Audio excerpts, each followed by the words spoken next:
সাইয়্যিদানা হযরত আদম আলা নবিয়িনা ওয়া আলাইহিস সালাতু ওয়াস সালামকে সৃষ্টি করে ফেলেন।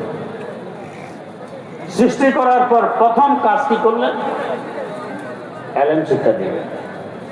আল্লাহ পাক বলেন ওয়া আল্লামা আদম আল আসমাআ কুল্লাহা। আদমকে সব মাখলুকের নাম এবং দোষ গুণ ও বৈশিষ্ট্য শেখানো হয়েছে।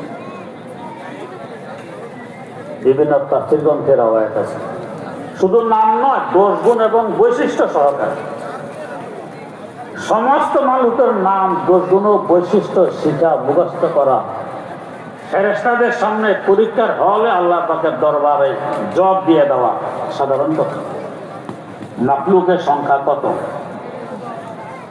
আমরা তো শুনে থাকি কি 18,000 মাখলুক আছে, এটা সবার মুখস্থ। মাখলুকের সংখ্যা 18,000, এই সংখ্যার উপরে কোনো সহিহ হাদিস নেই। তাহলে মাখলুকের সংখ্যা কত?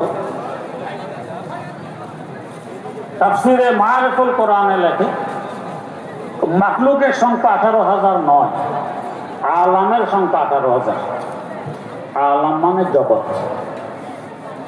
যেমন মানব জগৎ এক আলম, জিন জগৎ আরেক আলম, বৃক্ষ জগৎ আরেক আলম, ফেরেশতা জগৎ আরেক আলম, মৎস্য জগৎ আরেক আলম, পঙ্খী জগৎ আরেক আলম। এই আলমের সংখ্যা 18,000।